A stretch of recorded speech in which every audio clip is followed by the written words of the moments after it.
Good morning. I bought a half-co lathe, Metal Master, geared head AL250G.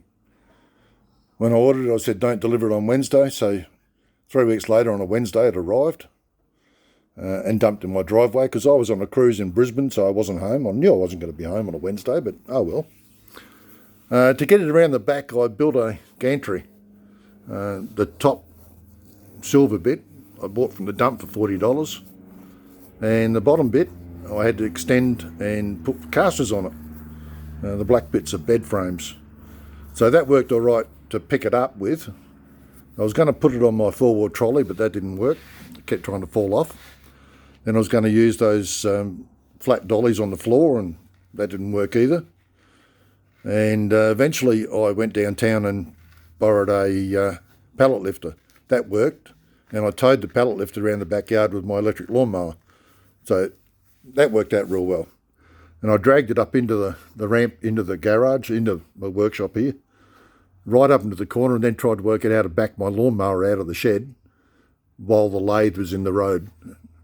So that was a bit of a problem. And the saw bench in the middle there, that was the one I bought to replace the one that died.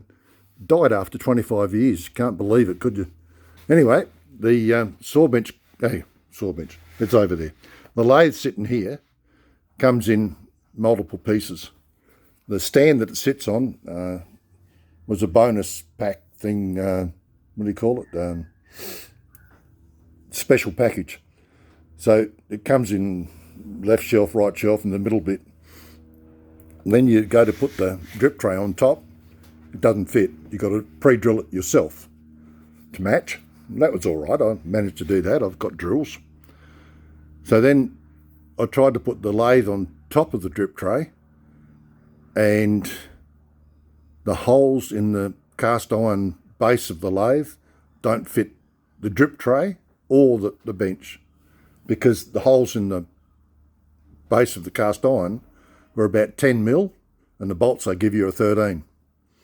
So I had to drill them out to 1/2 inch. So that worked. I mixed up my metaphors. Anyway, it comes absolutely covered in Vaseline of some sort. I've got to work out how to get rid of that. And then the next thing, I suppose, is to clean it. I might wait till I get the courage to turn it on, though. So that's what I'm up to today. It's sitting in its place. It's sitting on cutting boards because I didn't want it to rust out the feet if it actually gets moisture on it. And there's a bucket of oil down there, the gearbox oil to go back in the head. I will drain the oil out of the head just in case there's any junk in it, but I've got to get some non-corrosive kerosene. Christ knows where you buy that from. Anyway, that's what they recommend.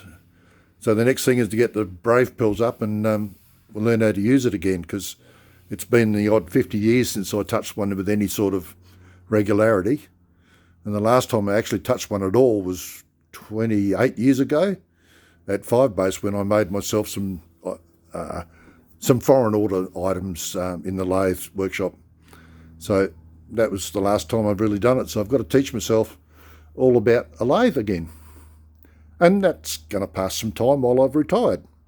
Thanks very much. Nice talking to you. Bye.